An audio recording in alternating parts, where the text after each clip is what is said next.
श्री शिवाय नमस्तुभ्याम, हर हर महादेव, जय महाकाल। कैसे हैं आप सभी लोग। देखिए आज का जो ये वीडियो है ना, आप सभी लोगों के लिए बहुत ही ज्यादा खास और विशेष होने वाला है। आप सभी को पता है कल है एकादशी का दिन और इस एकादशी के दिन एका माता आपकी समस्त इच्छाओं को पूरा जरूर करती है।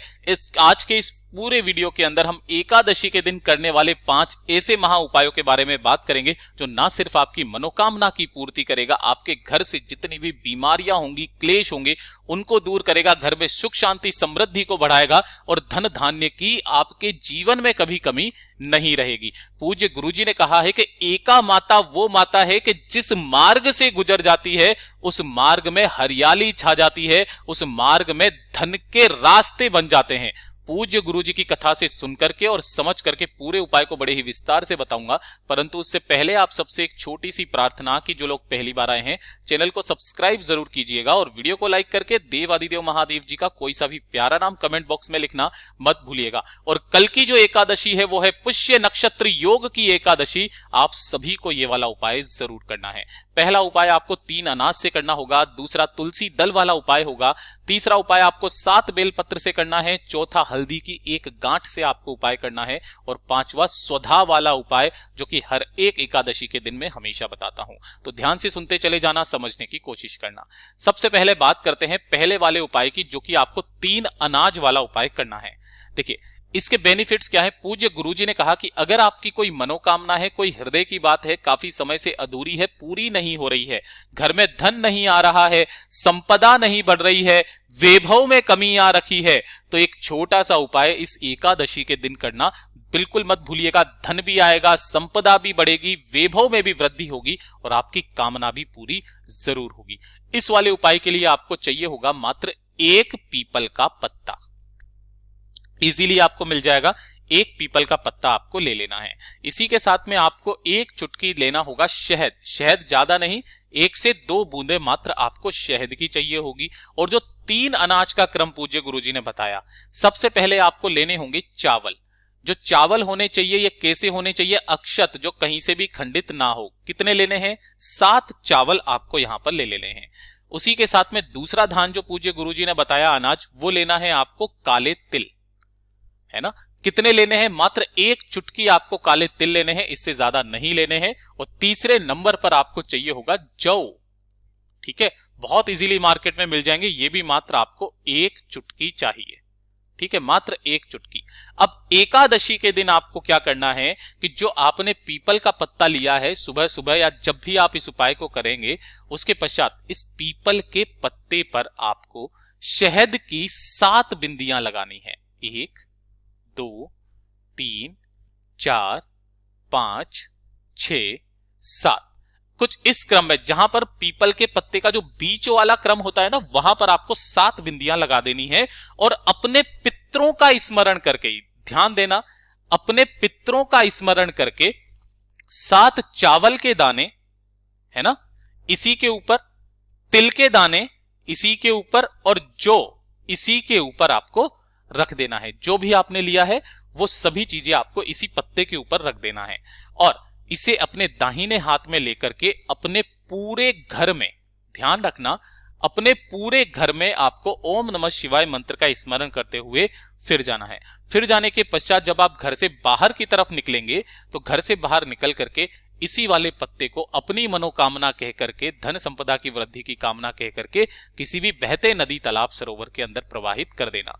पूज्य गुरुजी ने कहा कि अगर आपके आसपास कोई बहता नदी, तालाब, सरोवर नहीं है तो इस क्रम में किसी भी बेलपत्र पेड़ के नीचे उस पीपल के पत्ते को रख करके, और जब आप यहां पर उस पीपल के पत्ते को रखें तो 1 घी का दीपक गोल बत्ती का जरूर लगा देना उसी के पास में। आपकी जो भी कामना होगी निश्चय ही पूरी होगी। पूज्य गुरुजी का बहुत ही अद्भुत और अचूक उपाय है, जरूर कीजिएगा। बात करते हैं दूसरे वाले उपाय की। और ये जो दूसरे वाले उपाय का क्रम है ना, पूज्य गुरुजी ने 2 क्रम में बताया कि अगर आपके शरीर में किसी भी तरीके की कोई बीमारी है ना, चमड़ी से संबंधित, चर्म रोग से संबंधित, स्किन से संबंधित किसी भी तरीके की कोई बीमारी है उसके लिए, और दूसरा होगा अपने मान सम्मान में वृद्धि के लिए, है ना। किसके लिए? मान सम्मान में वृद्धि के लिए। जिस जगह पर भी आप जाओगे आपका मान सम्मान होना तय है।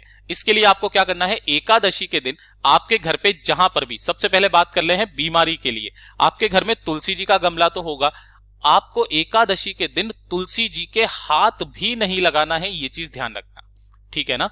नीचे की तरफ जो भी डंडी, सूखी डंडी पड़ी हुई हो, आपको मात्र इस तरीके से एक सूखी डंडी ले लेनी है और इस डंडी को अपने नहाने की बाल्टी में 21 बार घड़ी की सुई की दिशा में घुमा करके उस जल से आपको स्नान कर लेना है। आपके शरीर के स्किन से संबंधित जितनी भी समस्याएं होंगी वो हमेशा के लिए खत्म हो जाएगी। साथ ही साथ दूसरा वाला जो क्रम बताया मान सम्मान में वृद्धि के लिए, तो जो आपने यहां पर सूखी डंडी ली है, उसी सूखी डंडी को आपको इस सिलबट्टे पर पीसना है, घिसना है, और घिस करके जो ये चंदन निकलता है इसे बोला जाता है हरी चंदन। तुलसी जी की जड़ को घिस करके जो चंदन बनता है वो हरी चंदन कहलाता है। आपको थोड़ा सा हरी चंदन लेना है और उस हरी चंदन को आपको ओम नमो भगवते वासुदेवाय मंत्र का स्मरण करते हुए इस जल के अंदर डाल देना है और इसी जल से आपको स्नान कर लेना है। एकादशी के दिन करना स्नान कर दीजिए, आपका मान सम्मान होना तय है। और हो सके तो एक बिंदी हरी चंदन की लगा करके जिस कार्य के लिए आप जाएंगे वो कार्य आपका पूरा होगा ही होगा। पूज्य गुरु जी का बहुत अद्भुत और अचूक उपाय है, जरूर कीजिएगा। साथ ही साथ काफी सारे लोगों को एक डाउट जरूर रहता है कि भैया एकादशी के दिन ना तो चावल चढ़ाया जाता है, नहीं चावल खाया जाता है, तो ये वाला क्रम भी मैं आपका डाउट दूर कर देता हूं। देखिए, चावल कौन नहीं खा सकता एकादशी के दिन, है ना। उसका प्रमाण पूज्य गुरुजी ने बताया शिव महापुराण के अंदर कि एकादशी के दिन चावल केवल वो व्यक्ति नहीं खा सकता जिसकी मृत्यु निश्चित है। आप भगवान पर इसे चढ़ा सकते हो, भगवान के लिए बना सकते हो, भगवान के लिए आप चावल बना करके उनका भोग भी लगा सकते हो, लेकिन जिसकी मृत्यु निश्चित है, चाहे वो जानवर हो, चाहे वो इंसान हो, चाहे कोई भी हो, उस व्यक्ति को एकादशी के दिन चावल का भोग नहीं करना चाहिए, चावल नहीं खाना चाहिए। दूसरा, अगर आप एकादशी का व्रत करते हैं तो आपको द्वादशी के दिन चावल खाना बहुत ज्यादा जरूरी है, तभी जाकर के आपको एकादशी व्रत का संपूर्ण फल प्राप्त होता है। तो आई थिंक आपका यह डाउट क्लियर हो गया है। भगवान को आप समर्पित कर सकते हैं चावल, चावल का भोग लगा सकते हैं, क्योंकि भगवान की मृत्यु निश्चित नहीं है, लेकिन जो इस मृत्यु लोक में है उसकी मृत्यु निश्चित है और उसको चावल का आचमन नहीं करना चाहिए एकादशी के दिन। द्वादशी के दिन यह निश्चित है कि एकादशी का संपूर्ण फल प्राप्त करने के लिए द्वादशी के दिन चावल खाना जरूरी है। ठीक है, यह भी आपका डाउट क्लियर हो गया। अब बात कर लेते हैं तीसरे वाले उपाय की। देखिए, तीसरा वाला जो उपाय है ना, ये होगी आपकी कामना पूर्ति के लिए, जो किसी भी एकादशी के दिन किया जाता है उपाय। मेरा सबसे फेवरेट उपाय, मैं हर बार बताता हूं, फिर से वापस बताऊंगा। 7 बेलपत्र आपको लेनी है जो कहीं से भी खंडित, टूटी फूटी ना हो, कटी फिटी ना हो, और 1 लोटा शुद्ध जल अपने घर का। वैसे तो पूज्य गुरुजी ने कहा कि पूरा का पूरा लोटा जल आपको गंगा जल से भरना है, लेकिन अगर इतना मात्रा में गंगा जल नहीं है तो लोटे को जल से भर के और 2 से 4 बूंदे गंगा जल की मिला लेना। गंगा जल इतना पवित्र होता है कि जिस जल में मिलता है उसे गंगा जल बना देता है। ठीक है, और जो 7 बेलपत्र लिए हैं उन 7 बेलपत्र को भी आपको इसी कलश के अंदर डाल देना है।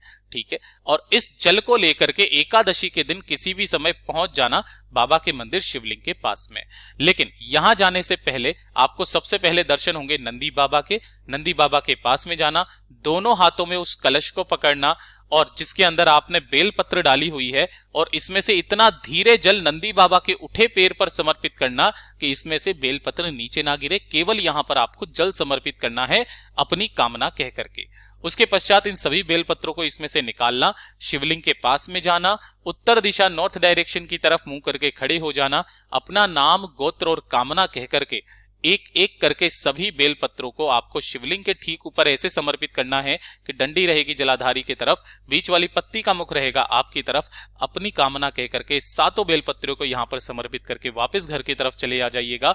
पूज्य गुरुजी ने कहा ज्यादा से ज्यादा 3 महीना आपकी समस्त कामनाओं की पूर्ति जरूर होती है। पूज्य गुरुजी का बहुत ही अद्भुत और अचूक उपाय है, जरूर कीजिएगा। अब बात कर लेते हैं चौथे वाले उपाय की। चौथा वाला उपाय सबसे ज्यादा खास है। ये किन लोगों को करना है वो चीज ध्यान से सुनिएगा कि अगर आपको कोई जमीन खरीदने या बेचने की इच्छा है ना, जमीन खरीदने की इच्छा या बेचने की इच्छा है कि मेरी भैया जमीन ये वाली खरीदना चाहता हूं और ये जमीन बस मुझे ही मिले, तो उसकी कामना के लिए। दूसरा, अगर कोई स्त्री इस उपाय को करती है, कुंवारी स्त्री, तो मनचाहे वर की कामना के लिए, मनचाहे वधु की कामना के लिए, विशेष मनोकामना पूर्ति के लिए इस उपाय को एकादशी के दिन किया जाता है। ठीक है, इसके अंदर आपको लेना होगा 1 लोटा शुद्ध जल अपने घर का ले लेना, थोड़ा सा लेना होगा आपको हल्दी, है ना। अब यहां पर जो आप हल्दी लोगे वो एक हल्दी की गांठ लेनी है, पिसी हुई हल्दी नहीं लेनी है। इसी के साथ में आपको चाहिए होगा मात्र 1 चावल का दाना, जो अक्षत होना चाहिए, खंडित नहीं होना चाहिए।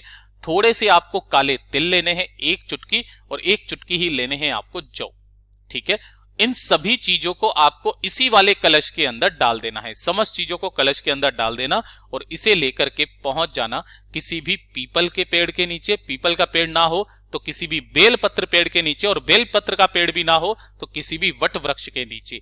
एकादशी के दिन तीनों में से किसी भी पेड़ के नीचे जाना, अपने दोनों हाथों में उस कलश को पकड़ना और हरिहर महादेव जी के नाम से पूरा का पूरा जल यहां पर समर्पित कर देना अपनी कामना कह करके, और वहां से थोड़ी सी मिट्टी, थोड़ा सा कण उठा करके अपनी जेब में ऐसी जगह पर रख लीजिए कि वो हमेशा मेरे पास में ही रहे, अपने साथ ही रहे, आपकी वो कामना पूरी निश्चित होगी। पूज्य गुरु जी का बहुत अद्भुत और अचूक उपाय है, जरूर कीजिएगा। अब बात कर लेते हैं आज के इस वीडियो का 5वां उपाय और सबसे खास उपाय, जो कि होगा स्वधा वाला उपाय, जो हर एकादशी के दिन मैं कहता हूं कि अगर आपके जीवन के दुख खत्म होने का नाम नहीं ले रहे हैं, एक के बाद एक समस्या आती ही चली जा रही है, तकलीफों में आप घिरे हुए हो, कोई गुत्थी है जो सुलझ नहीं रही है, तो जीवन की समस्त दुख, तकलीफ, समस्या, कष्टों को खत्म करने का सबसे अचूक उपाय, आपको 1 लोटा शुद्ध जल अपने घर का लेना है। और इस बार है आंवल की एकादशी, तो हो सके तो एक आंवला, आंवला ना मिले तो आंवले के वृक्ष की 1 पत्ती इसी वाले कलश के अंदर डाल करके लेकर के, और 1 दीपक गाय के घी का गोलवत्ती का, पहुंच जाना महादेव जी के मंदिर शिवलिंग के पास में। उत्तर दिशा नॉर्थ डायरेक्शन की तरफ मुंह करके खड़े हो जाना। सबसे पहले 1 लोटा शुद्ध जल देव आदिदेव महादेव जी की शिवलिंग पर दोनों हाथों से पकड़ करके अपना नाम, गोत्र और कामना कह करके महादेव पर समर्पित करना। ओम नमः शिवाय, श्री शिवाय नमस्तुभ्यम पंचाक्षरी मंत्र या षडाक्षरी मंत्र का स्मरण करते हुए, उसके पश्चात शिवलिंग को देखते हुए आपको 3 बार एक शब्द का स्मरण करना है, वो है स्वधा स्वधा स्वधा। ये जो स्वधा नाम है, ये मैया पार्वती जी के नानी का नाम है, जो कि पितृलोक में निवास करती हैं। अगर आपके पास में समय है तो पूज्य गुरुजी ने कहा है कि आपको 1 लोटा जल समर्पित करने के पश्चात आसन लगा करके वहां पर बैठना, और समय रहते ब्रह्मा जी के द्वारा रचित जो सुधा स्रोतम है, जिसके अंदर 12 श्लोक हैं, उन श्लोकों का स्मरण करके चले आ जाना, एक बार पाठ करके चले आ जाना।